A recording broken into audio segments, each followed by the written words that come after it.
Hello again, everybody, and welcome to this week's special episode that I called Freeform Friday Eve Reset. As always, my name is David Buchanan, and I'm always so happy to talk to each and every one of you, and so happy to see each and every one of you. That goes without saying. We're going to have some guests coming up at about 6:30 or so to talk about the wrestling portion of the show. And before that, I got a couple of announcements or a couple of things I wanted to talk about. So I'm going to talk about the weekend that was in Gatineau, Quebec, Legends Mania, where I got to meet the likes of Sean Mooney and the model Rick Martel. There's so many other legends I would have loved to have the opportunity to meet, but there's only so much money and so little time when you're both a fan and a vendor trying to see everybody.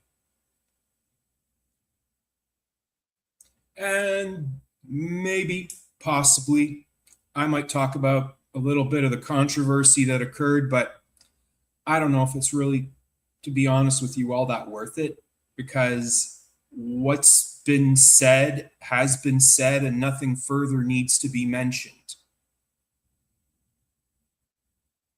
That's really what it all comes down to.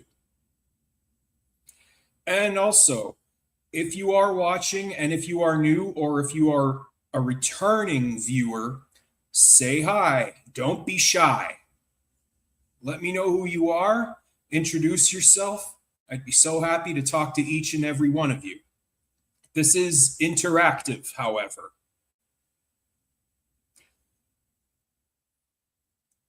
Hello, Zach Bishop, Sunny. Nice to meet you all. So many of you are here right now. Much appreciated. So before I get to the wrestling side of things, which is going to kick off at 6:30, there's a couple of things I wanted to talk about. And it involves a lot of albums that are in the world of hard rock and heavy metal.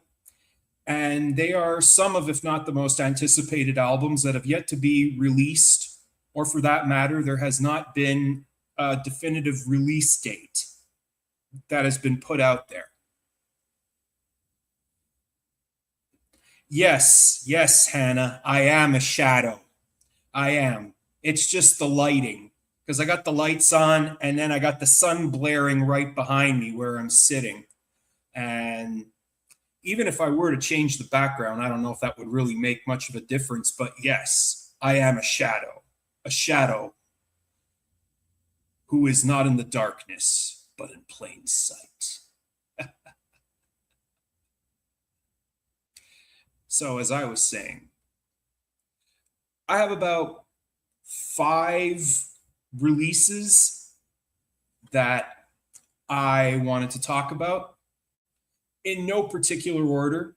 Some release dates have been set in stone and have been confirmed, but there are others that are still up in the air and have been talked about for many, many, many years before. In fact, some of these releases are even bordering on Guns N' Roses' Chinese Democracy territory. I don't know if what the budget is. However, it's just taken a long time. It really is taking a long time.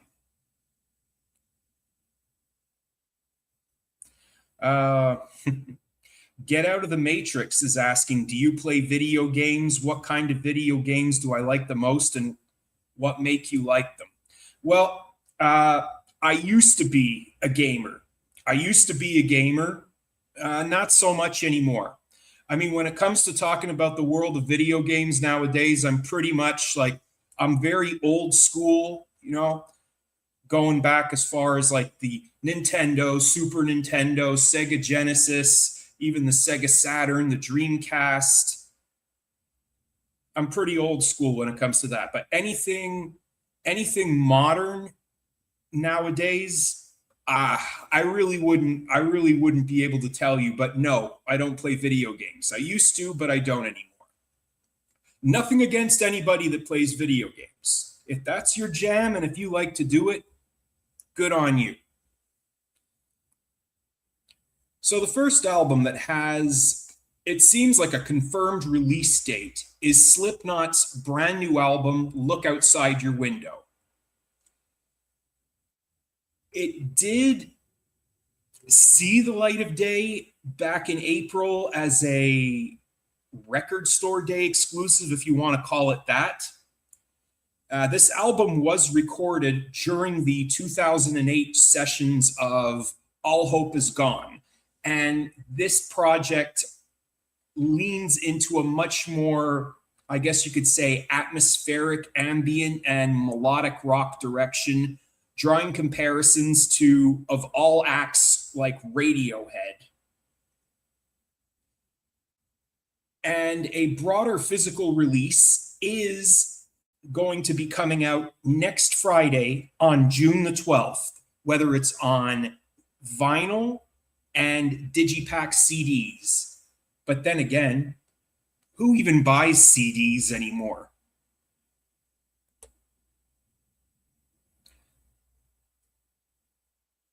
I would be curious to hear what it is. I'd be curious to hear the new album regardless, because Slipknot is so in your face and so, I wouldn't say so extreme, but their live shows and their music is just physically intense. And I have seen Slipknot at least twice. I saw them back in the year 2000 after they had just released their debut album, or major label debut, which was in 1999, a real kick in the ass and something that I had never heard before. And I saw them back in April of 2000 with bands like Dope and Kitty. And that was quite the interesting pairing, or interesting triple bill, I should say. And the show itself was just insane. One of the craziest live crowds I had ever seen as a 16-year-old kid, where the fans were just going absolutely ballistic in the mosh pit, and I had not seen anything like it. I would just be curious to see how, Slipknot fans that are more accustomed to the heavier side of things are going to react to this new album. If it does sound anything like the description. But then again, that has yet to be determined.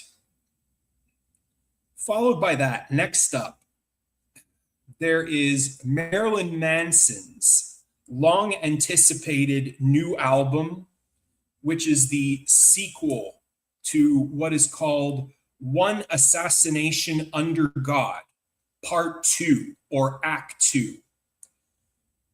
No release date has yet to be confirmed, although it has been mentioned that on Marilyn Manson's European website, or marilynmanson.fr, that One Assassination Under God Chapter 2, which is the 13th album, will be released in 2026 via Nuclear Blast Records. And that's all we know so far. It was originally supposed to have a release date of sometime this month in June, but that looks like that is not going to happen. So it looks like it's going to be somewhere between now and the end of the year that this album is going to be released, but we'll see. We'll see.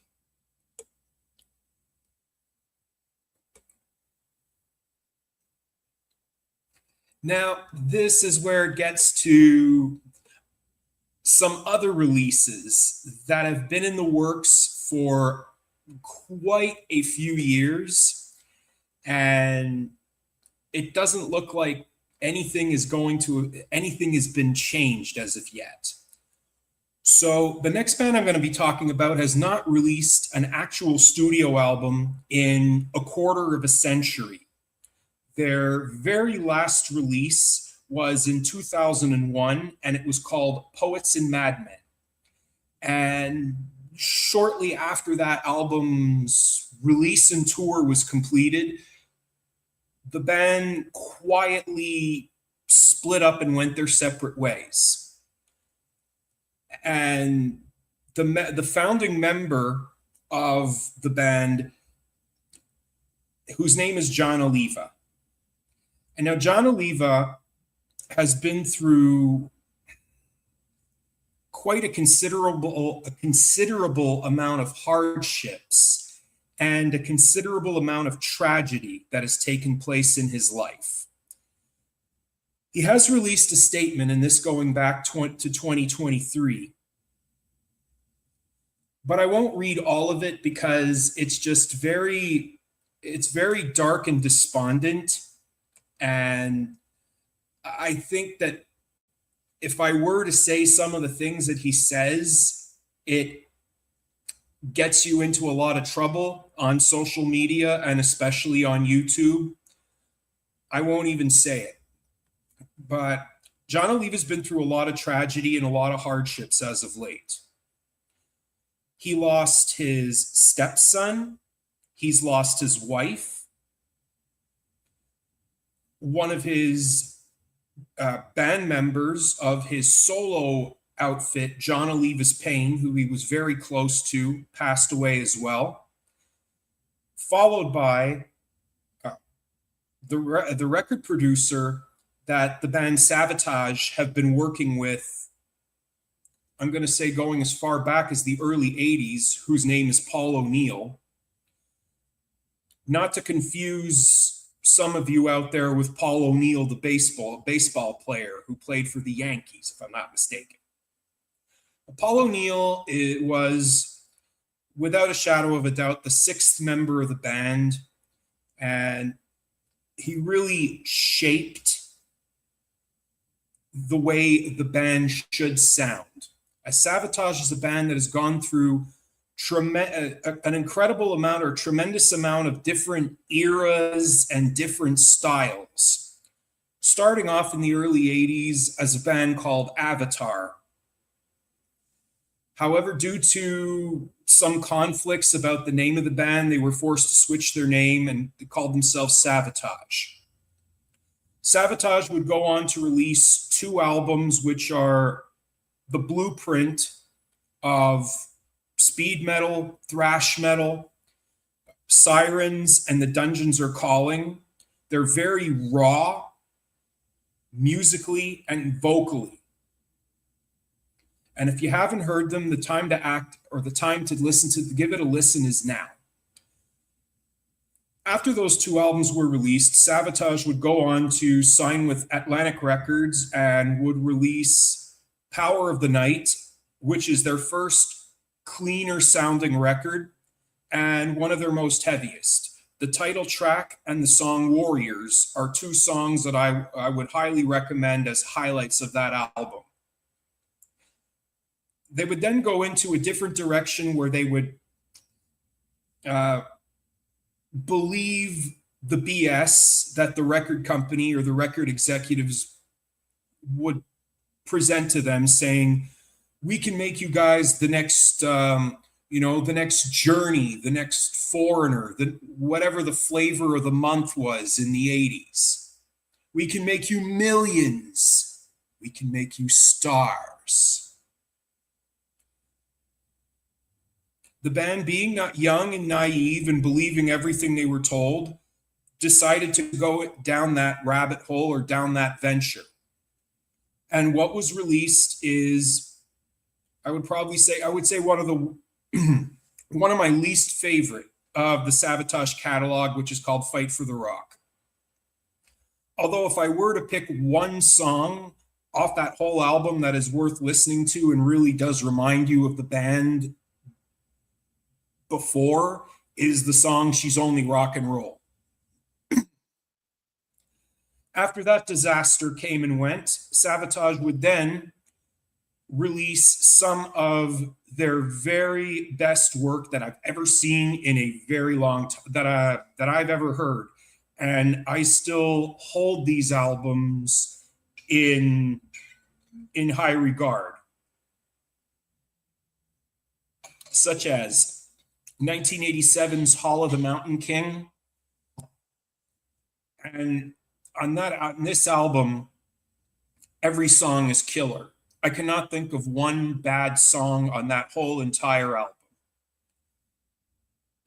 But if I were to name a few, the songs that I would say that are definitely worth listening to from Hall of the Mountain King are the title track itself, 24 Hours Ago, the opening song,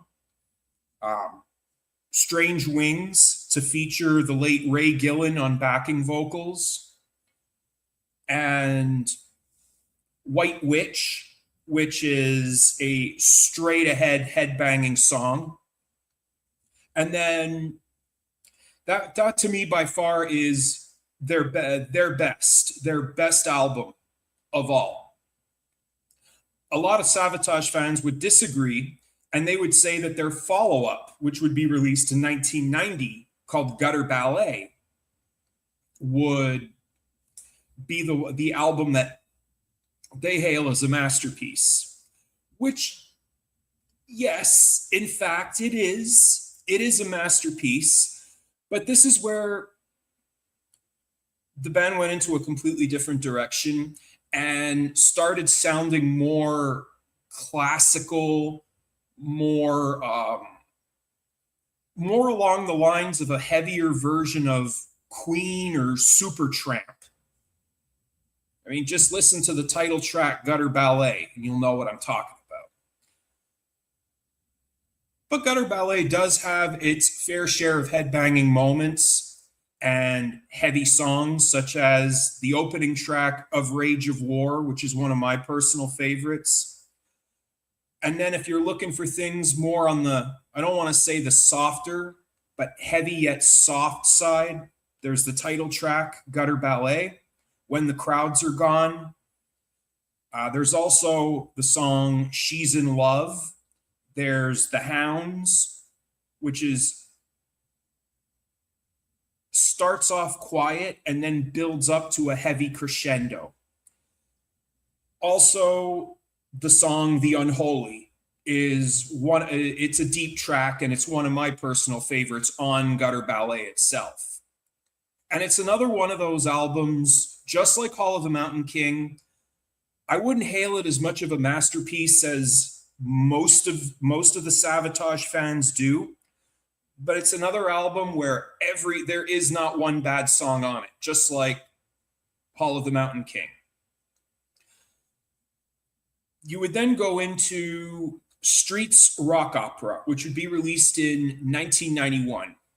And this is right around the time when the Seattle movement, the grunge movement, pretty much took over the rock charts, the MTV or Much Music video exposure, and a lot of the bands that are considered heavy metal or that came from the 80s.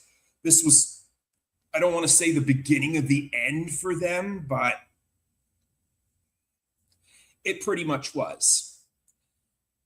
And in 1992, John Oliva had decided to step away from the band because he was starting to have vocal troubles and he just wanted to move on to other things. So in 1993, enter Zach Tressel, Zach Stevens, who would go on to replace him. John would still remain a member of the band, but only on keyboards. And this brings us to another era, or another different, same band, but different sound. Because Zach Tressel has a bit of a John Bon Jovi, James Hetfield voice, depending on what key or what range he's singing in. And this album is quite indicative of what was going on in metal.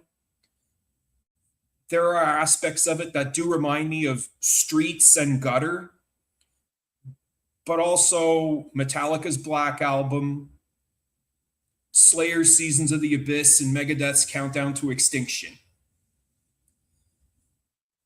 And it looked like things were looking up for the band.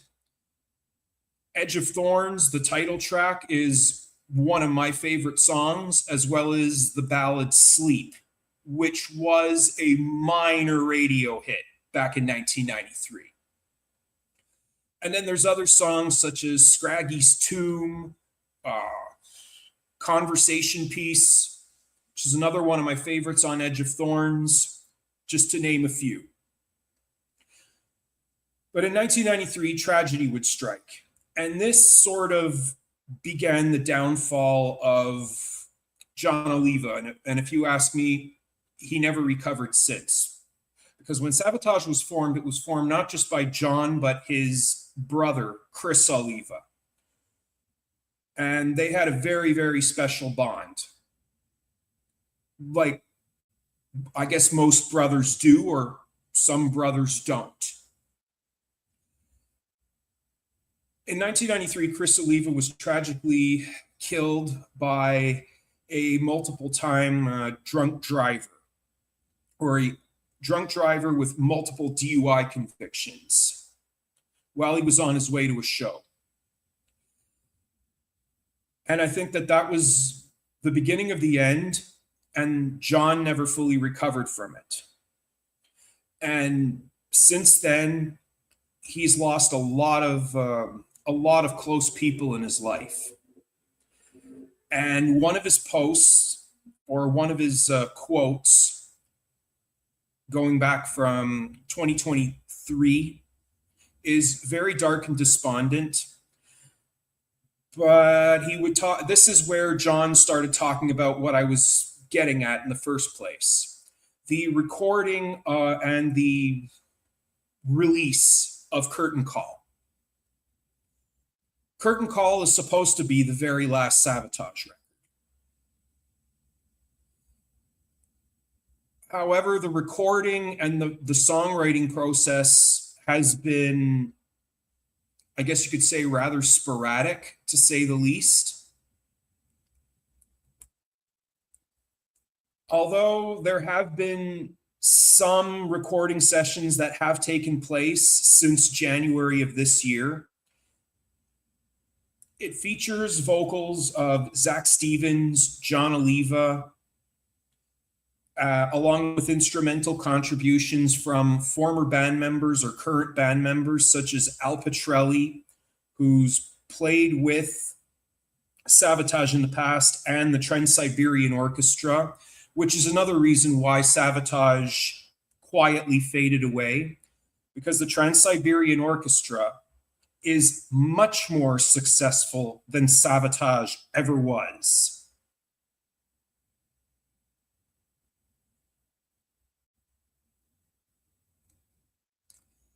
In fact, what spawned the TSO, or the Trans-Siberian Orchestra, was another great instrumental track called Christmas Eve, Sarajevo 1224.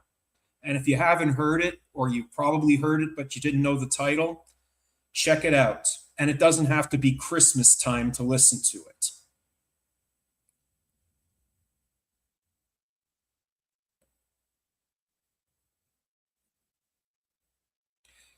So moving on, these last two releases, before we get on to the wrestling portion of the show, they kind of coincide with one another. And just like Savatage's Curtain Call, this frontman, or these two bands, have also been taking their good old time when it comes to the recording process of what could be one album, what could be no album at all. Maybe nothing will materialize of it. And just like Curtain Call, this borders on Guns N' Roses' Chinese Democracy territory. So the artist I want to talk about, singer by the name of King Diamond. His real name is Kim Bendix Peterson, from Copenhagen, Denmark. King Diamond has not released a single thing, although there was a single that was released a couple of years ago. But as far as a full-length album of all new material, there has yet to be a new King Diamond album since 2007's Give Me Your Soul, Please. And there was also supposed to be a tour that was supposed to coincide with it, but that tour was abruptly canceled. As I remember, I was supposed to see him along with Creator over at the Medley, an iconic venue here in the city of Montreal, which no longer exists. I mean, it's since been long gone. And it was supposed to be King Diamond and Creator and many other bands, but King Diamond was the headline. Because it was announced in 2008 that King Diamond required a bypass. And there were other health problems and other complications, to say the least. So pile that with the recovery time and the time it takes to convalesce and to decide when you really want to get back to work and when you want to continue to get to do the things you do. For the last couple of years, King Diamond has been working on an album that may be a single album, but it's also rumored to be a trilogy. And that album or albums will be part of what's called St. Lucifer's Hospital 1920. I did see a recent interview with King Diamond guitar player and producer Andy LaRocque, who's busy touring on the road in support of another project that has nothing to do with King Diamond. And Andy LaRocque said it best. When asked about the recording process, he said, "That is all up to King. And there has not been a definitive release date set in stone as of yet for St. Lucifer's Hospital 1920, whether it's a single album or a solo album." And with that too, we're still waiting for a brand new Merciful Fate record to come out, which was King Diamond's band before they broke up and he decided to go solo. There hasn't been a single Merciful Fate album released since 1999. And ironically, that album was called Nine.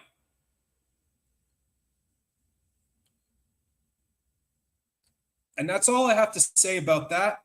So having said that, on to the wrestling portion of the show. And I want to welcome someone I've known for a couple of years. I've known this man for a couple of years now. And this is his first time on Freeform Friday. And sometimes he goes by the name of the Bodacious Suave, formerly a member of the Masters of Wrestling family, alongside the Master Emir. Matthew has since decided to move on and pursue other opportunities. And I mean, this past Saturday, I got to see you in Gatineau, and I said, hey, why don't you come on my show? I've always wanted to have you on. I mean, you seem to enjoy it, and I'm happy that you were able to accept the invitation. What's going on, sir? How are you? Not much. Good to be here. Thank you so much for inviting me. How you been? I've been pretty good. Been pretty good. I got my arrogant spray here. It smells good, eh? Oh yeah, I can smell the arrogance from here. How was your day this past Saturday overall? I enjoyed it. I really did. It was good to see the old timer wrestlers, and I had a special package. I had a VIP package with Jacques Rougeau. He invited me, so I had like a bus ride. I had a breakfast with him and Hacksaw Jim Duggan, and all the autographs and pictures were all part of the deal. I didn't have to pay nothing. And how was which legends did you meet overall? I met them all. So it started off with Rick Martel, and then Tito Santana. The Headbangers were there. The Rougeaus were there. Greg Valentine, Coco Beware, Harry Smith Jr. his sister Georgia. I know I'm going to be forgetting some names. It's terrible, but don't worry. I got the actual. This was given to you by Martin. Oh god, I think in November when it was announced. So there you go. Yeah, there's a China lookalike, Sarah Page. Yeah. She's like China's twin. So she was really sweet. Sean Mooney. And yeah, Hacksaw Jim Duggan. So it was a good time. It was good. I really enjoyed it. And joining us also is our returning champion, Mr. Alan Greenberg. And I've always wanted to do that. This is our 5 years of us doing this together. Can you believe it, Alan? I'm still in disbelief, counting the years, counting the tears, counting the smiles, and all the adventures that we've had. And it's half a decade of excitement and foibles and all kinds of great stuff in between, peaks and valleys. So I'm still absorbing the truth of it all. Nice to meet you, sir. Yeah, so Matthew and I were just talking about our time in Gatineau, and a little bit of an off-topic subject, but there was a little controversy, and involving Jacques Rougeau, and Jacques Rougeau is no stranger to controversy. No, follows him around like a groupie. Okay, hang on. Tell me what you're talking about, because I spoke to him the next day, so just want to see what you guys are right, the internet saying. All I know is that GPW issued a statement mentioning that they are permanently parting ways when it comes to working with Jacques Rougeau. Yes. So there is a statement. There is a statement that was released, and for those of you that haven't heard the message, I'll read it out to you. And this is a press release or a statement made from GPW Wrestling. Dear fans, partners, talent, volunteers, and sponsors, we wish to inform you that as of today, when this message was written, it's dated a day ago, we wish to inform you that as of today, Mr. Jacques Rougeau is no longer involved with GPW in any capacity. This decision is effective immediately. We would like to thank Jacques for his contribution to GPW over the past 8 months and wish him the best of luck in his future endeavors. We would also like to clarify that Jacques Rougeau is not a co-owner, but simply a collaborator assisting us with the Legends Mania project. We sincerely apologize to everyone who in any way has been affected by this association in recent months. We will learn from our mistakes. GPW has always had a very good reputation, and we will strive to restore it. Please be assured that this transition will not affect our operations or our commitment to the quality of our shows. Our team remains in place and fully mobilized to continue offering you the best possible galas. Next season will live up to our expectations. For any questions or clarifications, please do not hesitate to contact us directly. Thank you for your continued trust. Sincerely, Derek Clement, Martin Villeneuve, and Stéphane Gauthier. I feel for them. They're great guys, but I don't know if that was meant to be sardonic humor or not, but when they said they wish Jacques all the best in his future endeavors, I popped for them. That was just too funny, even if it wasn't meant to be funny. Well, from what I understand, some were asking what exactly was the problem to begin with in the first place. And other people would comment by saying, well, why don't you read what Pat LaPrade said about this? And Pat LaPrade did release a statement, and it's en français. So c'est en français, and this is also dated back a day ago. And Pat would say the following. Au cours de sa carrière du promoteur, Jacques Rougeau a multiplié les promesses. So over the course of his career, Jacques Rougeau has made a lot of or multiplied or made a lot of promises. Le problème, c'est qu'il n'a pas toujours livré ce qu'il annonçait. So he's not always promised what he has delivered.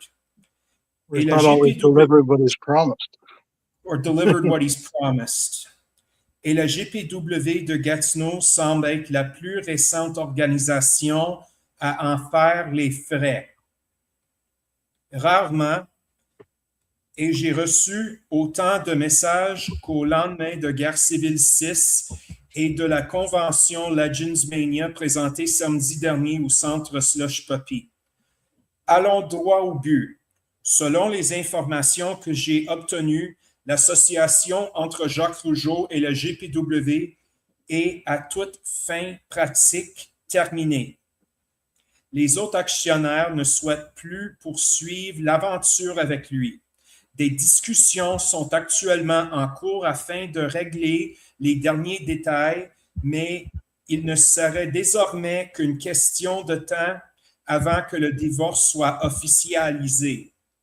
Le tout survient à peine 8 mois après l'annonce en grande pompe de l'arrivée de Jacques Rougeau et de 2 de ses partenaires au sein de l'actionnariat de la promotion. À l'époque, on m'avait indiqué que le groupe détenait environ 25% des parts de l'entreprise. Pourquoi ce divorce survient-il? Parce que Jacques a été fidèle à lui-même. Des promesses qui ne sont pas matérialisées, des attentes gonflées, une façon de faire qui a souvent créé plus de maux de tête que des solutions. Samedi dernier, une phrase revenait constamment dans les coulisses. Mais Jacques m'a dit ça. Ou encore, par là Jacques, il a dit oui. Ça résume assez bien l'ambiance. And Pat continues to go on, and it just seems that Jacques caused quite a lot of headaches for a lot of people backstage. I mean, I can go on, but I think all of our viewers and I think you all get the point of what Pat is getting at. I don't even want to say anything because I'm just, yeah. Well, don't expect little, and disappointments come as part of the game. So I don't know. Mm-hmm. And pretty much to sum it all up, a buddy of mine sent me a translation and pretty much summed it up. And he just said that, among other things, Jacques instructed Harry Smith and his mother, Diana Hart, to be paid in Canadian dollars. However, according to what I've been told, this is Pat Laprade, they both expected to be paid in US dollars following their discussions with him. They were reportedly not pleased with the surprise. There were also some disagreements regarding merchandise sales and the sharing of revenue from photos and autographs. Another example, the Battle Royal script had already been established by other promoters. Jacques was supposed to win the match, but on the day of the show, he completely changed the planned format.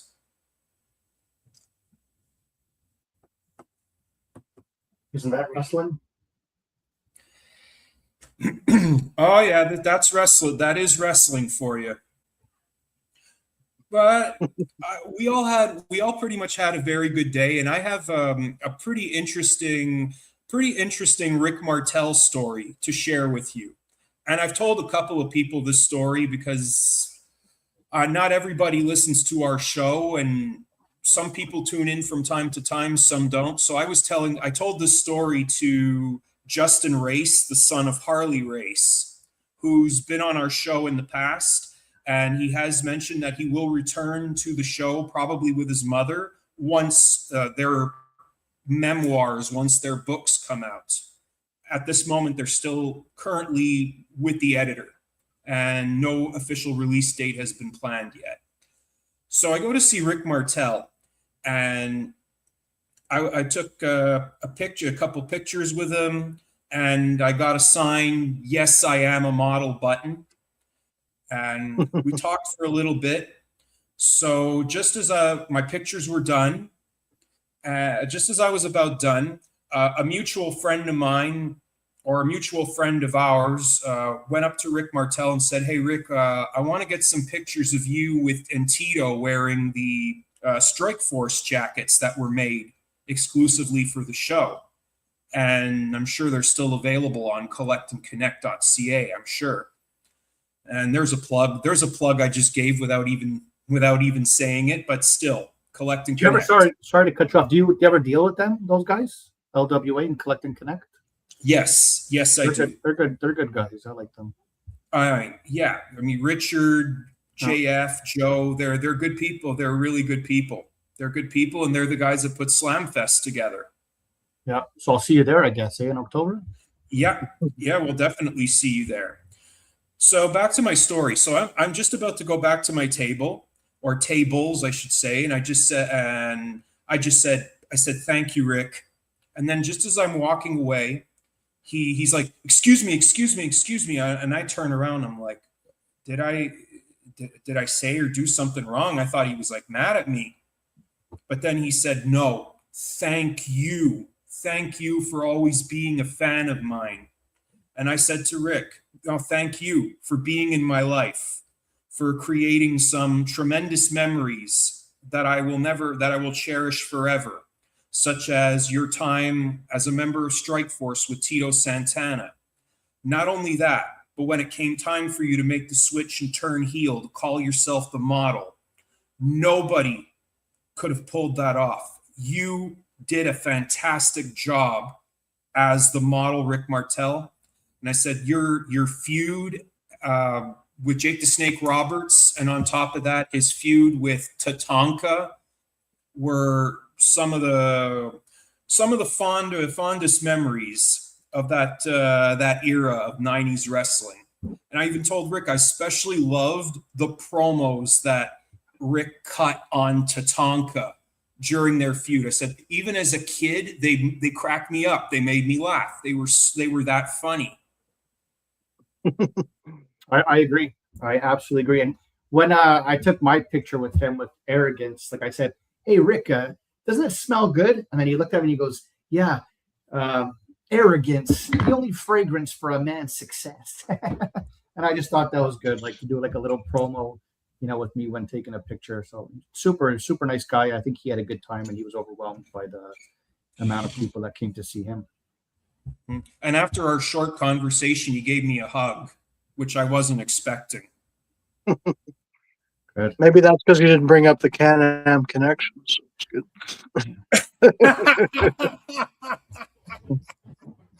May Tom rest in peace. Yeah. Actually, Tom Zink is going to come up tonight in one of the subjects I'm going to talk about tonight. So, and David, when you're remembering those aspects of Rick Martel's career, my God, he even had a career like 15 years prior to that, which I have so many nice memories of, and did so many things in so many areas and territories, and then of course in the old WWF as a tag team champion, of course, with Tony Gurria, etc. And my goodness, what a career! That's and he's been like away for so long that it even adds even more intrigue and more gravitas and more depth to his incredible legacy. And to see that he's so humble and so grateful, it's like that's a nice fairy tale sort of bow wrapping of a wrestling story, because oftentimes they don't always wind up so great. So this is a case of somebody who did it right and who has the best attitude possible, and look at, after all these years, he's back to acknowledge his fans. It's a beautiful story. It took a long time. It took a really long time for Rick to decide to go back out there on the convention circuit and to meet old friends and to meet us fans. It has taken a long time for this to happen, but I'm glad it finally happened, and I'm glad I got to meet one of my all-time favorites. I heard that March convention in New York, like it took a lot of convincing Yes. for him to do it, and he did it, Yes. and he was so like surprised that he had so much fun and all that, and I guess he did Martin a favor, you know. Because I know back in 2025 there was talk of him returning possibly on the convention circuit, but it just got I think he just didn't feel at ease, and it just got a little overwhelming for him, and he just got cold feet and decided he wasn't going to Yeah. do it at that time. I think he has like certain conditions that he wants, and like you said, you know, not comfortable. And you know, I'm sure when you're out of the game so long, you're nervous. Are people going to remember me? And you know, and stuff like that. But I think it went well. Yeah, I just had an odd thought, David, if I may interject. Sure thing. I think Rick Martel is one of only 4 AWA world champions still living that I can think of. Yes. That only Larry Zbyszko, Stan Hansen, Jerry Lawler, and him that I can recall are actually So 5. still alive. Well, Yeah, that's so 4. Well, 5. that's 4, isn't it? Well, you 5? said Larry Zbyszko, Stan Yeah. Hansen, Rick Martel. Okay. And Jerry Lawler. Jerry Lawler. Okay, 4. Yeah, Jerry Lawler.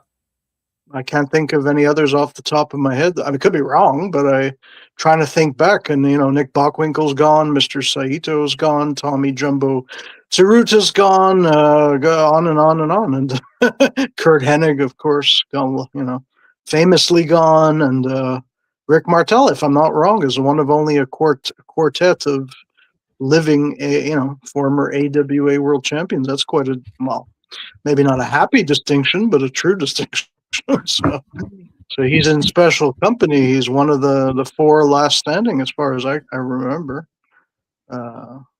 Unless I'm wrong, but I think there's only 4, if I'm not mistaken.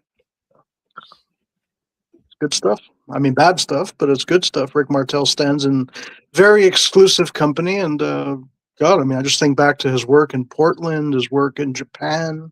I know people always think of the WWF run and the 90s stuff and the late 80s stuff, and Strikeforce was what it was, and that's nice. And but my goodness, what a career in Puerto Rico! I guess it's endless. He just did it all, and here he is all these years later to talk about it. I think too, like a big thing for wrestling, because like you were saying before, so much ends in a tragedy, right? But he got out and did well for himself once he got out, right? Yeah. So good for him, because a lot of them, you know, they can't get out, and then they end up on drugs, and they're in so much pain. And you know, it's impressive that he's one of the few that's still going and alive and healthy and well. Absolutely, and that puts him also in a pretty exclusive company. I mean, what a great, in a way, a great time to come back, because we're kind of thirsty for just whoever we can get that's part of that era. That's I just heard Jesse Ventura say, I think in the Hulk Hogan documentary, that to him Hulk Hogan's death signifies the end of his era. That the book is closed. I mean, it's not really closed, but I think we know what he's saying, right? I mean, there's not a whole lot left from our time in that golden era, right? Yeah. So you try, me especially, I try to always make it out to these conventions, because you never know when's the last time. Especially Brett, like I'm going to Calgary again in 2 weeks. I go all the time to the Stampede shows, and I know the family, but that's my guy, and you never know what's around the corner. It's absolutely true, and but we're glad that people like Martel and Brett are around the corner. So that's quite true. I don't take any Bret Hart slandering, by the way, just to let you guys know. Bret Hart slandering? Yeah. Oh, I won't be. I don't. No. Yeah, are you kidding me? That's do not slander the Hitman Bret Hart. Maybe Shawn Michaels, but yeah. Shawn Michaels is not off limits, but Bret Hart is. Yeah, I mean, there was a couple at the Gatineau show, because I was sitting up in the lodge, and they were just like ripping Bret Hart, right? And that's their opinion. You cheer for who you want to cheer for, but you got to have some facts. And they were just saying some things, and I had to turn around and say, listen, you can cheer for who you want. That's fine. don't say that about him when you don't know him. Don't start saying he's bitter and this and that. Because I will say here on your show, he's not bitter. He's not. He just tells the truth and doesn't care. And a big problem is it's the interviewers asking the same question over and over and over about the screw job at Goldberg. Ask something else, right? But he won't hold back. He won't hold back. He'll just tell the truth of what really happened. But he gets that's why he stands out. I mean, how many people want to tell the full truth, I guess. But no, you won't hear any slandering of Bret here. As a matter of fact, I think he also stands out as one of the true, just survivors of, well, God, and he's been through everything. I mean, but also just somebody who represents, I mean, a guy who was going, in the 70s and the 80s and everything, and just did everything, saw everything. And no, I mean, nothing but mad respect for him. And I don't think you'll hear any slandering of him on the show. It's unless someone's committed an actual, crime against wrestling or humanity, you probably aren't going to hear too much slandering. You might hear some wistful longing for a time gone by, but I don't think you're going to hear much slandering, at least from me anyway. David, Perfect. You won't hear slandering. David, I know he has no slandering. No slandering of Bret Hart. I mean, no. It's unfortunate. It's unfortunate that when the day that I got to meet him, and Matthew, you were there too at the Leonardo da Vinci Center back in November to commemorate the 28th anniversary at the time of the Montreal Screwjob. I just my biggest complaint about that show is I just felt that you didn't really get a lot of time or one-on-one time by the time it got to be my turn, because I didn't buy one of those big VIP packages, and I just found that a lot of the people that attended took way too much more time than they should have. And anyway, the people that organized the event, I would say, were it was so. I mean, I've seen better organization than this. Well, I'll tell you, the same promoter did a show in Toronto in 2024, and I went, and we were there till 2 a.m. So that's why I believe that's why this show was put so early, because of what happened in Toronto. And Bret didn't eat or nothing. It just it started late. Doors open at 6. Bret didn't come out till 7. He, I don't know, spoke till 9:30. It was pretty long. And then the autographs. And it just got so disorganized, and people didn't respect the order. And it went on to I didn't get out of there till 1:30 in the morning. And I was dying tired. So I think they learned a little bit from it. But what can you do? But yeah, that explains why I think it went so early, because I'm Bret Hart probably told him, listen, I'm not doing that again till 2 a.m. Mm-hmm. And not only that, but Bret had a flight to catch that day. Exactly. It was I think it was at 7 or something like that night.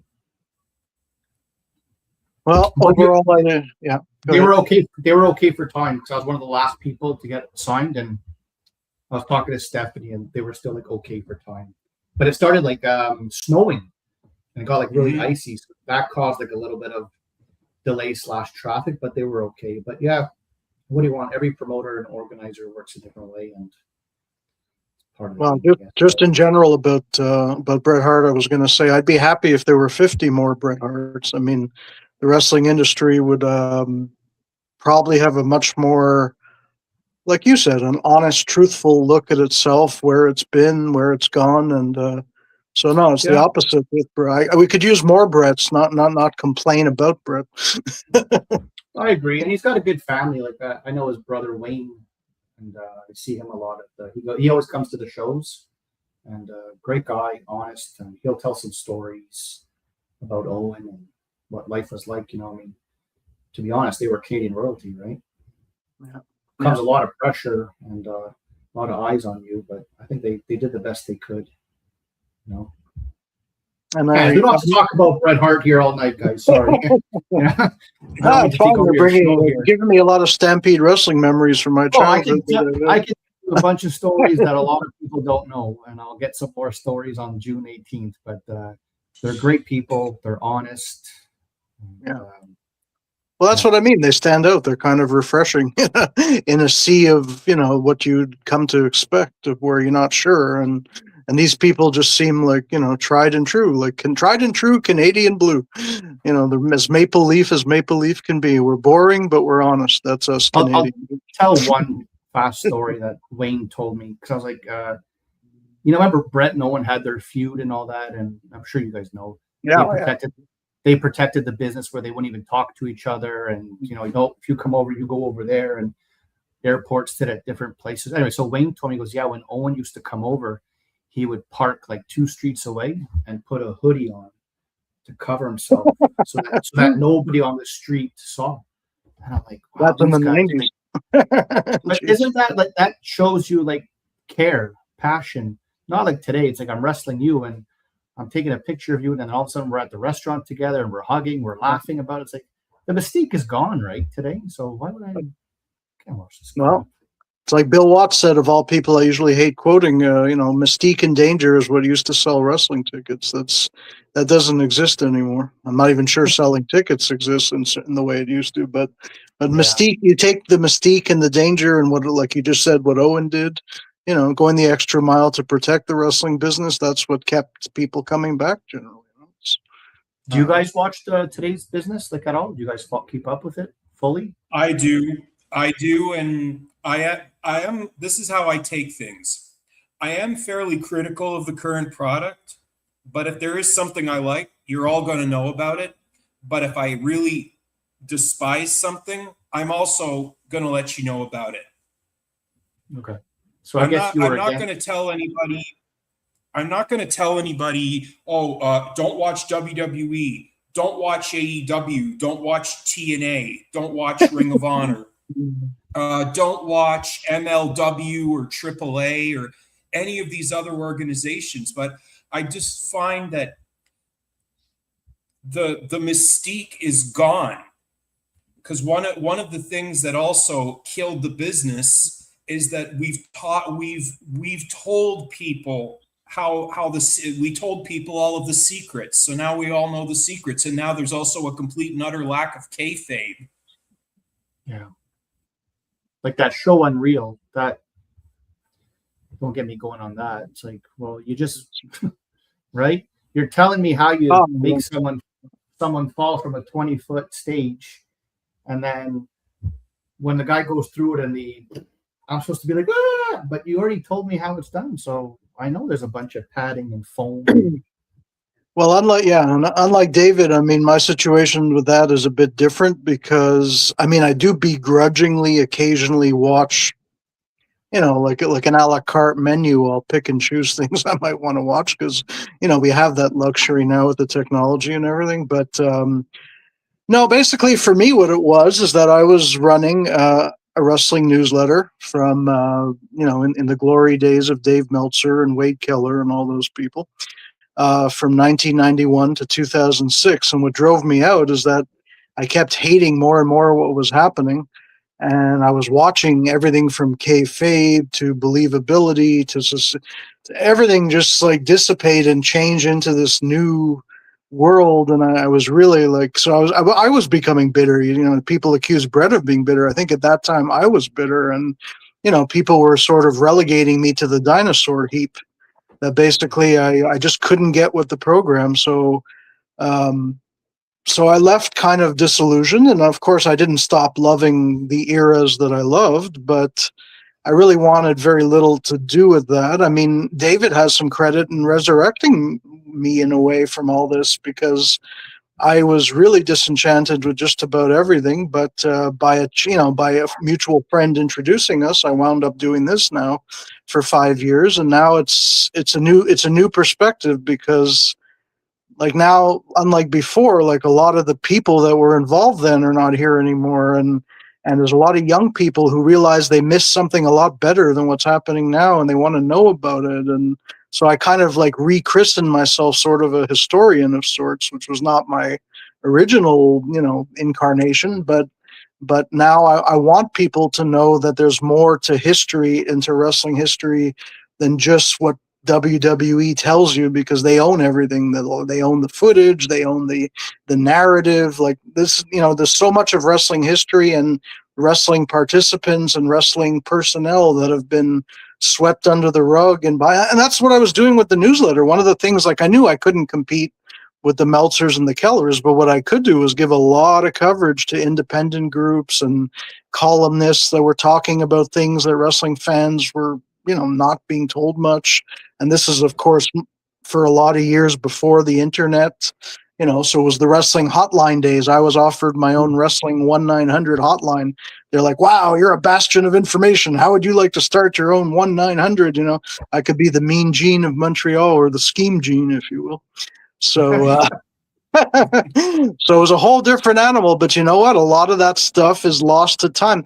I'm actually not only crestfallen that a lot of wrestlers and wrestling promoters are gone. There's actually people who are regular contributors to my newsletter that are dead and gone too. Like, so we're really reaching the point where anybody standing up, not just for the obvious old school, that like the stuff that like Bret Hart has to answer the same questions because the interviewers can't be creative enough to come up with something else. But it's a case where history is being erased and rewritten by the winner, WWE, and I harshly object. Like I stump David at times. I talk about what was going on in Pacific Northwest Wrestling, what was going on in Continental Wrestling Federation, what was going on in WWC, or I talk some old school Japan stuff, things that are being lost to time unless somebody takes the trouble, so that's kind of where I'm at. I'll still watch some things today and here and there, but I just know that I'm just totally watching a totally different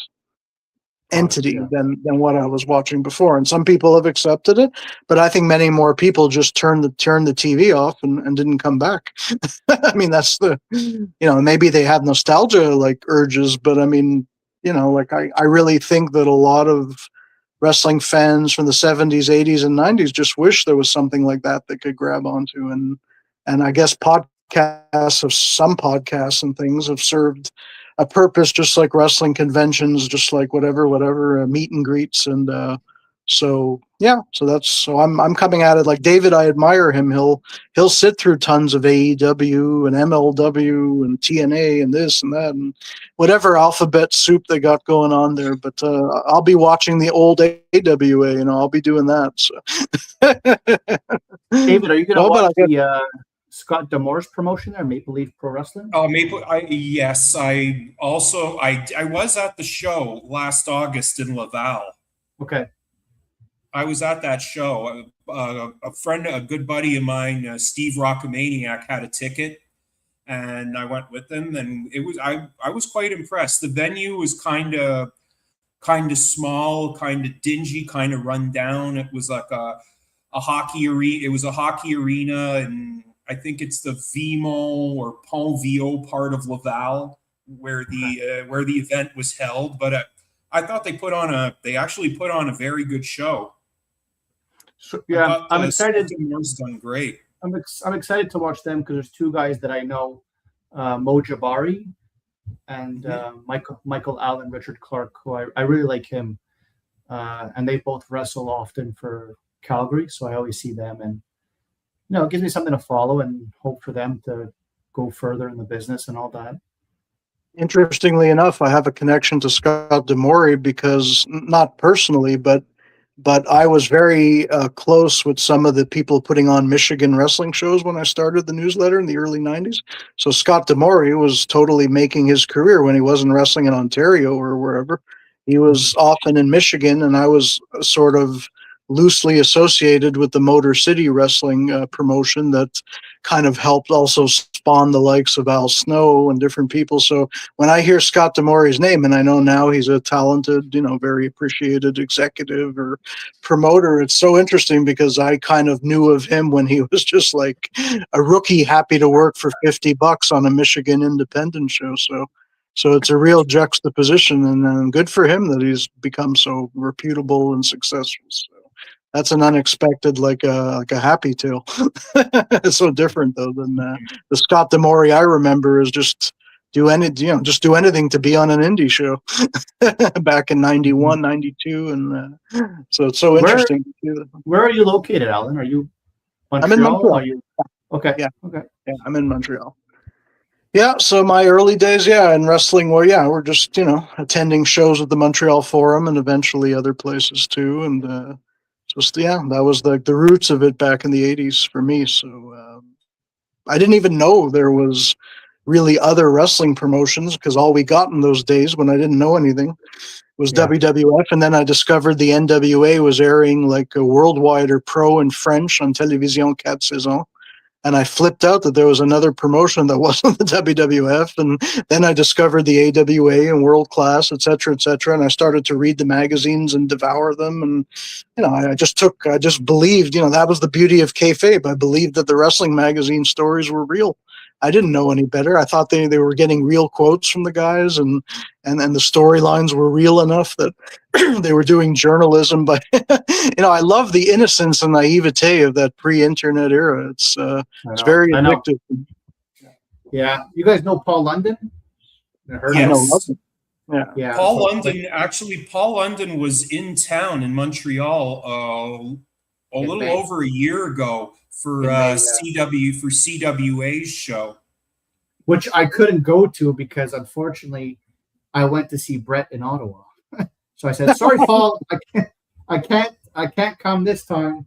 But yeah, Paul and I should message him. I haven't spoken to him in a while, but me and him, I learned a lot from him too. He's so smart, but I think it's true what he says. And guys, you can help me out. But he's like, I can't watch today's wrestling because I feel stupid, and that's how I feel because you're watching somebody punch someone and there's no selling. The guy who took the drop kick gets up before the guy who even gave the drop kick, right? Like, so it's like if you're punching me and you're Brian Cage, for example, and I'm not throwing him down or anything, but if he's throwing me these punches and I'm not selling, it's like, well, what are you hitting me with, pillows? Like to me, it doesn't make sense. So I can't watch it. I just get like angry. Yeah. But wait a minute, Paul London is still actually wrestling, isn't he? So he can't watch That's- wrestling, but he could still wrestle. Well, he wrestles smart, and he'll sell, but he's just saying like these big promotions like AEW, all embarrassing wrestling, and WWE. Like the stars just they don't sell, right? No. And everyone has that problem too. Brett would say the same thing, but it's getting ridiculous. You have to throw someone from the top of the arena through a table to win a match nowadays. Yeah, like to me, the storytelling and the psychology is the thing that matters. It's not the crazy acrobatics and the hardcore violence and all this stuff. Like without storytelling, that's why I can't watch it. Like I feel like it's painful and sort of insulting. It's insulting to the memory to me of guys like Harley Race and Terry Funk and even Dusty and all the people that gave their life, blood, sweat, and tears to tell these stories. And I watched that. And I mean, yes, okay, they're great athletes and they're probably great people, a bunch of them, but it's not the talent's fault. It's the promotion's fault. It's the industry. Exactly. Yeah, you're dead on. David, can you name me and you can make up any answer you want, but like your favorite match from the last 10 years or anything? Well, favorite match from the last 10 years. Well, there are a couple of exceptions.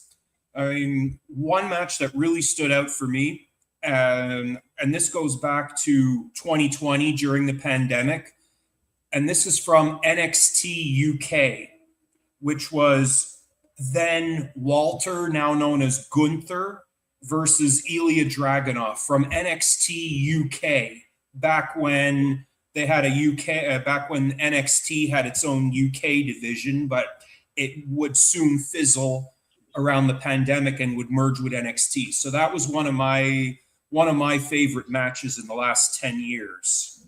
If I were to name one off the top of my head. But we agree there's nothing like back from our day, right? We could just name it right off. All kinds of stuff, Hogan slamming Giant, I don't know, something with Papa Shango, Repo Man. Like there's so many like great memories and great matches, ladder matches. Papa Shango is known for great memories. I wouldn't say he was known for great matches. Fantastic memories. He did scare me as a kid, right? He did his job. Yeah. Yeah, me too. Yeah, no, he's great. It's just when thinking back to the greatest matches of that era, he didn't. No, I know. But he was great. He wasn't as great. Yeah, the greatest match I ever saw live, honestly, was it's such an unusual. Well, I mean, I wasn't expecting this would happen, but it was actually Marty Jannetty and Shawn Michaels versus Tully Blanchard and Arn Anderson at the Montreal Forum. March 10th, 1989, bar none, the greatest live match I have ever seen in my life, and it still holds. I wasn't expecting it. It was just wasn't the main event. It wasn't even really the semi-main event. And these guys went out and did something better than I've seen like anyone do for the last few years live anyway. I'm not saying maybe on television or pay-per-view or I don't know, but I just, to this day, I believe. Like, I just couldn't believe how good it was. It was like not supposed to, yeah. Yeah, they were synchronized, those guys, right? Jannetty and Michaels, like their moves to the speed. Yeah, so I agree with your answer. Exactly. It's like the quintessential AWA team versus the quintessential Jim Crockett team, and they were just poetry in motion, to use the cliche, and grace, and I just could not believe how good it was. It was. I guess it was also because I had no expectations. You know, I hate having high expectations and having them dash, so I try to have low. I had no expectations. I figure, okay, this is going to be good probably, but it wasn't just good. It was a bit. Who was both like your favorite wrestlers as a kid growing up? Myself as a kid, you know, I always loved Bret Hart. You know, The Undertaker. But then this was when you believed that this guy, Mark Calloway, The Undertaker, was really this person. And you believed it. He made it so believable. So there was The Undertaker, Bret Hart, Jake the Snake Roberts, the Macho Man, the classics. You, Alan? Well, I mean, I definitely agree with all of David's choices, but I also had a propensity to go for either wrestlers that scared me quite a bit because they just made such an impression on me. Like you were talking about Shango, I would say in my earliest days, there were guys like Killer Khan, who's not a great worker. He might be a great performer in his own way. Like he used to scare the hell out of me. I thought he was like, guys like that, but I also had like a love for people who wrestling, shall we say, insiders have disdain for. Like I was a big Hillbilly Jim fan because he was a big guy and he made me smile and he wanted to dance and then he always played by the rules. So like that's not a popular choice. Like he's not considered like, you know, but a guy like him could do it. There were guys, of course, in other promotions who could do that, you know, just make an impression. There were plenty of AWA guys I liked. I mean, I really liked the team, for example, of Playboy Buddy Rose and Pretty Boy Doug Summers, a fantastic team. Some of the original Midnight Express incarnations, all kinds of different, like it's just like a mix and match. I mean, there were anybody who made an impression on me during my first couple of years, including the Rockers and the Brainbusters, as I was mentioning, like that was almost enough. I mean, I was terrified of the Powers of Pain when they were in the NWA before they came to the WWF. I mean, they broke Animal's eye, or they seemed to break Animal's orbital bone. Like who could break the eye of one of the Road Warriors? That's scary. Like, oh my God, these guys are. I was mesmerized by that weightlifting challenge and that whole thing that happened. And so, you know, so my answer is a bit offbeat, but of course I appreciate the ones who are obviously the best at what they do. As David mentioned some of them, but I also had a very big fondness for like these days I have a fondness for old wrestlers that hardly get any press. Like they vanished into the cracks of time, like the earth opened up and swallowed. There's people that nobody's heard of, and sometimes I mentioned them during the course of our show, and David's like, who the hell is that? And I love that because then I want to talk about who that person was and what they accomplished. I mean, so the topic I was going to tackle tonight has some of that because there's a lot of people who don't probably know very much about the wrestlers I was going to talk about who've passed away in the last few months. Certainly, WWE will hardly ever mention them, and Yeah. so they'll never put out a DVD or whatever. I guess they don't put out DVDs much anymore. I don't know, but you're No, never going to hear about it. They stopped putting out DVDs a couple of years back. That's how old school. It's all the streaming stuff. Yeah. Exactly. You'll never see, probably almost never see some of these people when you're streaming old content or vault content or whatever, and that's a real shame. But again, history is, of course, told by the people that totally won, and and that's sad too. The young people are going to just grow up being indoctrinated by whatever WWE tells them about not only the present but the past too, and that's not the way it should be. Wrestling was not only meant to have one major company. That's not the way it should be, and unfortunately, that's the way it is. So. Yeah, you're right. Dead on. Well said. Thank you. And so, Alan, what did you? How do we get this conversation? How would we get this conversation going? Because I know that this is sort of the purpose of our show is to pay tribute to those that have left us in the last couple of months. Some more well recognized than others, and one of them that tragically passed away that everybody knows is none other than media mogul Ted Turner. Yeah. Yeah, and ironically, he'll be the one of those 5 people that gets the most publicity, and it's hilariously. He may have loved wrestling. I don't know how much he knew about it. And he certainly had the money to bankroll it and understood its importance. But of course, because of the Monday Night Wars, you're always going to hear about Ted Turner. But the actual 3 wrestlers and 1 other person that died, you may never hear about practically, because they were not recognized WWE or WCW talent over the years, and they worked for companies that don't exist anymore or whatever, and they've just been lost to history. So yeah, I was quite affected that 5 people that had something to do with wrestling, whether major, minor, in between, this was how I remember about 10 years ago that we lost a whole bunch of people around all in the same few weeks. So in this case, in the last 8 weeks, I would say since after the death of Loverboy Dennis Condrey,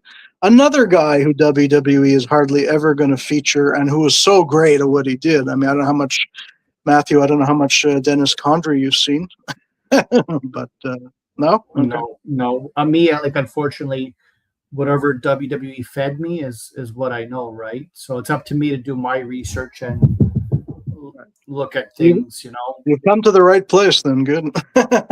So no, well, that's it. And now Dennis Condrey's perhaps one of his very best partners is gone too, in the same, so I wanted to start, I don't remember, David, if we paid tribute to Condrey. I think we did, if I'm not mistaken. No. We never did. Okay. No, we never did. And for those of you out there that don't know, Dennis Condrey was one half or 1/3 of the legendary Midnight Express tag team, managed by none other than Jim Cornette.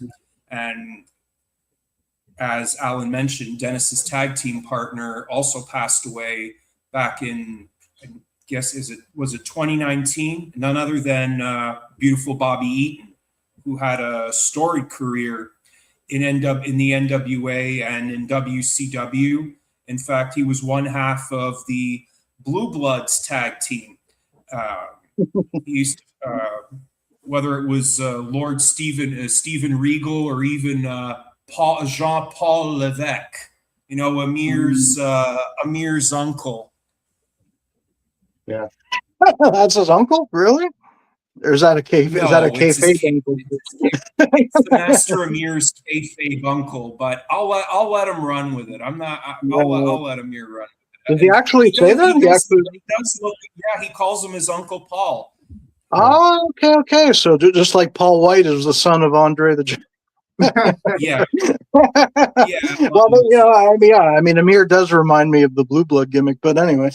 Yeah, but you see, that's the thing, David. You just hit the nail on the head right there. Of course, okay, thank you for that great information, but Dennis Condrey did many other things in his career that no one's going to know much about besides being one half of the original. He wasn't even one of the original Midnight Express. He was one of the early incarnations of the Midnight Express, but a team that people just couldn't stop talking about in the 70s, which gets into one of the deaths I was going to talk about tonight, was the death of Phil Hickerson, because there's not that much video footage that exists. So to WWE, it doesn't matter anyway.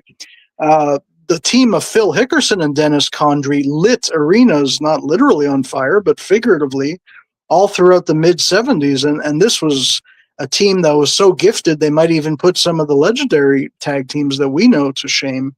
But this is all pretty much forgotten, except by fans of Memphis wrestling from those days, historians, whatever. And so Dennis Condrey had a career even outside of what you were just saying about. And of course, Bobby Eaton's career was legendary as well. And Bobby Eaton did a lot in Memphis and all that, and Alabama way before he was part of the Midnight Express, either incarnation he was with. So Phil Hickerson was just such an incredible character that you wouldn't believe should be nearly as good as he was, but he was such a great staple for over 20 years. And again, WWE, you're not going to see a picture of him on Raw saying, "Oh, he's gone." I don't think so.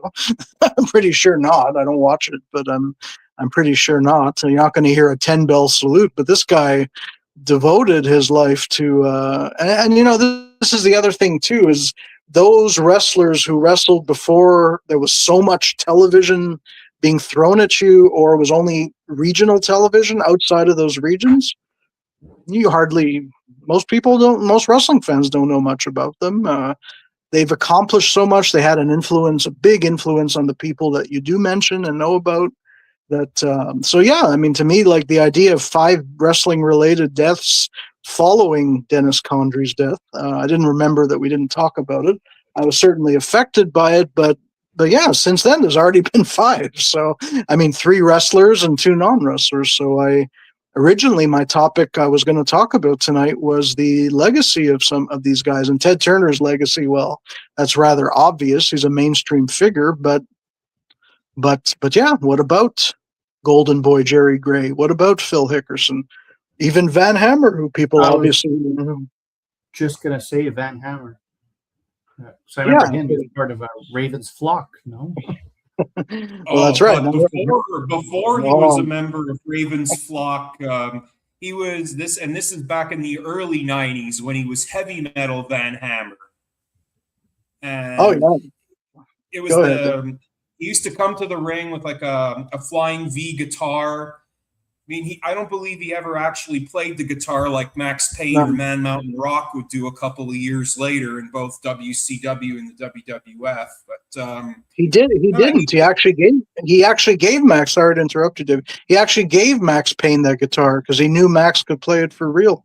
When Max was before Man Mountain Rock, when they were in WCW together, Van Hammer couldn't play a note. He just looked the part, for the perm and the incredible physique and the blonde hair and the spandex. Like he looked like he fell out of, I don't know, Motley Crue or Poison or whatever. So he passed away too, Mountain Rock? No, he's still with us. He's still with us. He's still alive. And every now and then, and I've talked about this with Alan, every now and then he threatens to release a video of one of the European tours he was on in the WWF, where he took his video camera with him and he was filming the wrestlers on the tour bus and in the hotels or at the hotel. And he's threatening to release it because apparently he says, there's a lot of dirt going on, a lot of people up to doing this, doing that. He's always threatening to release it. What's holding him back? What's holding him back is lawsuits, because I'm no legal here, and I'm no legal expert. But if you release a video, or if you release a home video or a movie, and it involves other people, you could get sued. If you don't have the people's consent for that to be released, you can get into a lot of trouble. You could get sued. Yeah, but you know what he said about that? He said, I have permission because the only permission I needed was the guy who controls those likenesses, Vince McMahon Jr., and he gave me permission to release the movie. So he doesn't need the wrestlers or the wrestlers' families' permission. Ironically, some of those wrestlers aren't even here anymore. I mean, it's you're going to wait 30 something years. I'm not even sure it's lawsuits. I think he's waiting because, I mean, maybe that's a factor, but also just he can't find the right distributor. The question of he believes there's a lot of interest in it. I mean, okay, yes, everybody who loved the Monday Night Wars would probably want to see that, but I don't know. I mean, these are people behaving badly on the road like more than 30 years ago. Like it's what does it do now to spare? But the thing is, do we care as adults? Do we care? Like, we'll probably get a laugh at it, No. right? I'll get a good laugh. No. Okay, but it's not going to change my life. Well, exactly. But that's what they asked him too, and he said, "No, I think it would still be relevant." People like, why would anybody care now who was a fan then? Who yeah. I mean, the late '90s, it would have been a huge deal, but now, I mean, those people aren't even alive anymore. A bunch of them. It's almost disparaging to show them behaving badly on the road or doing whatever. I mean, it's disparaging to their memory. Like you want to remember. Yeah, we're not born yesterday. We know there was stuff going on, and we've heard the stories of cocaine backstage, women being violated, and fireworks in cars, and Jimmy Snuka murdering somebody. Well, that's true, but do we really want new information about deceased, especially if they have a fairly good reputation, despite the fact that we know that? I just wonder, we do, like you said, like who is the audience for this? Like this many years later, I don't understand it.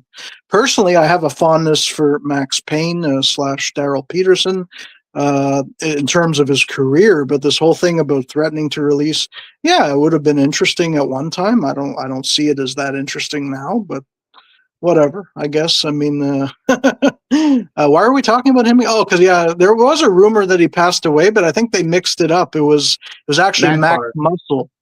Max Muscle that passed. Who? I was mixing up with Mantor.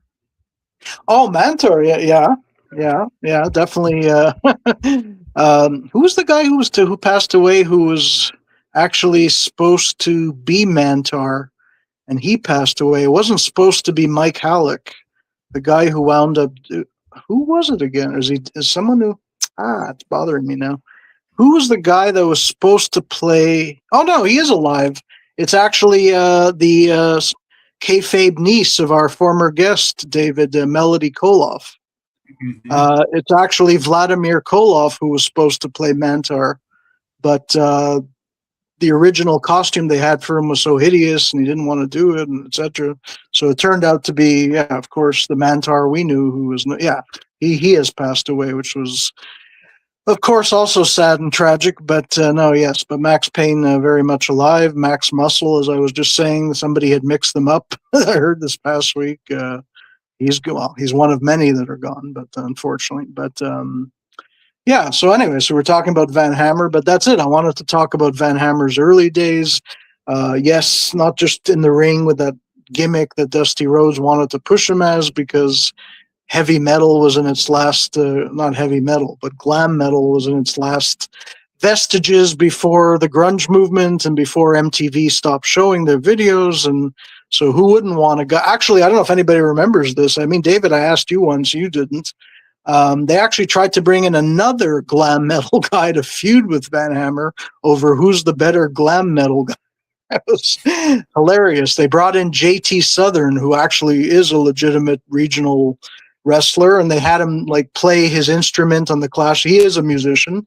His band played on the Clash of Champions, and he got into a confrontation with Van Hammer. So there was a whole different culture around what he was doing early on. But I was going to talk about his early days and his personal life in the early days, not so much the controversial later days. And but I don't know, do we even have time to go there, or do you want to make that another episode, Dave?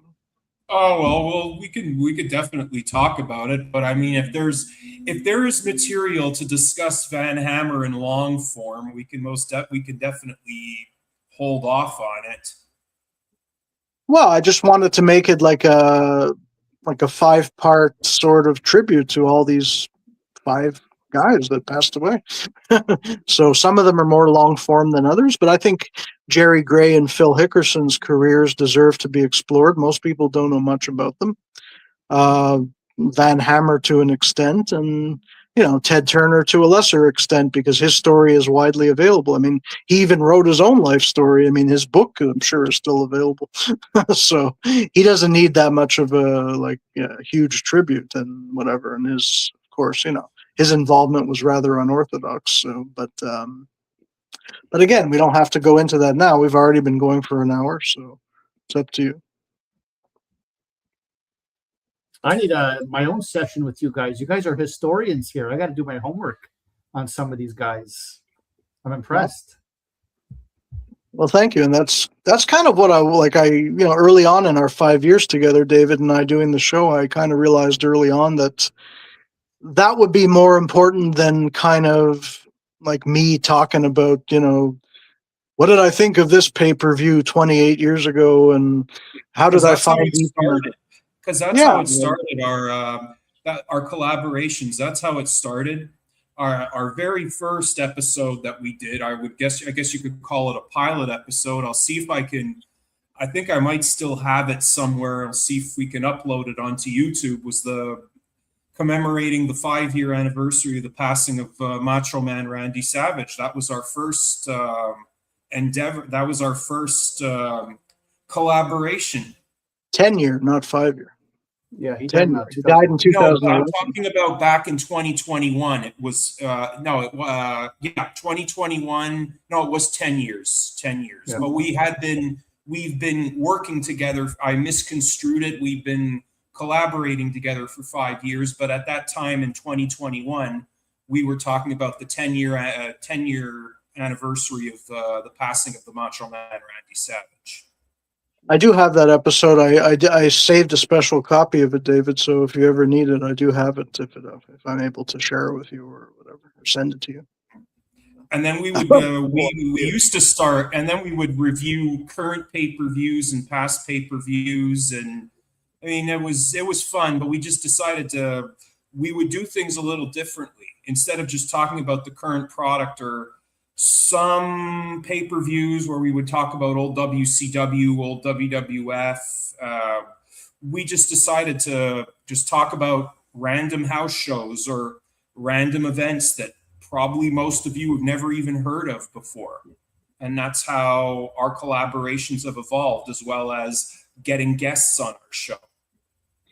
Yeah, I think gradually what happened also is that there's just such a glut of wrestling shows, podcasts out there that like everybody and his brother and his nephew can talk about, they're always going to want to talk about the Montreal Screwjob and the Monday Night Wars and all the obvious stuff. But if we could, much like when I was doing the newsletter, I was told I had a chance to be something different, much like how Eric Bischoff talks about that's what he knew his only chance when Nitro started was to be different. They weren't going to beat the WWF with their own game. So on a much smaller scale, David, like we're kind of different because we're doing stuff that few are doing. Like it's, we don't want to just be another carbon copy of what most people are doing. So we want to go off and venture into territory that's really going to be educational, entertaining, and eye-opening. So the 3 E's, if you will. So.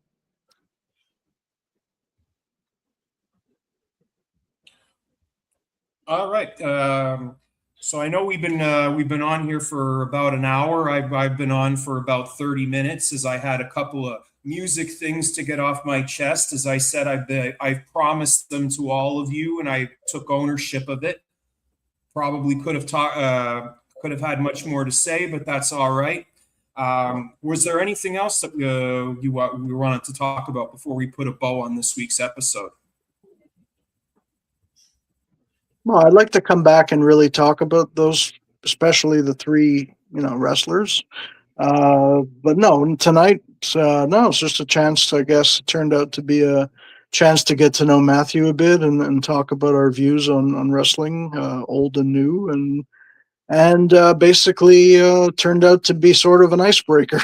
So, which is fine. We have the prerogative of coming back and talking about. Unfortunately, those 5 are going to remain deceased, no matter, even if we wait an extra week or two. So they're not going anywhere. So we don't have to go anywhere. We can grasp that subject later. So. And also, we shall see if all goes well according to plan. Hopefully, I do plan on getting another guest on, and I think some of you maybe know who it is, having met him this past weekend in Gatineau. We'll see what the outcome is, and hopefully he'll want to come on our show. But that's another story for another time. And one of the next 3, not tomorrow, but whether it's the 12th, 19th, or 26th of June, I will at long last have none other than Jeremy Barnoff, Jeremy Prophet, on as my guest.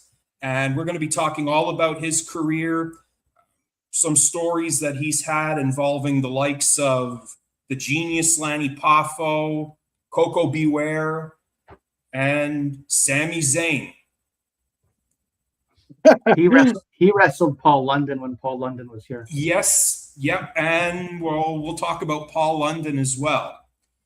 And there's hopefully going to be another show that I'm looking to launch here on this Freeform Friday channel, and it is going to be called, tentatively, the Masters of Metal broadcast, where myself and another one of my previous guests that I interviewed back at the end of this past February, named David Reese, we've talked about doing a collaboration together where we talk about heavy metal rock and metal music, about the past, and also subjects pertaining to the present.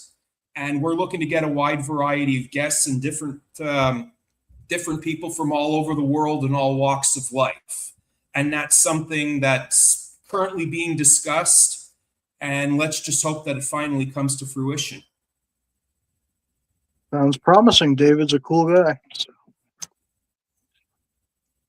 All right, on that note, I do want to thank each and every one of you for tuning in. I do want to thank, as always, my co-host, my sidekick, none other than Alan Greenberg, and also thank you, the bodacious suave Matthew Jacobs, for coming on our show.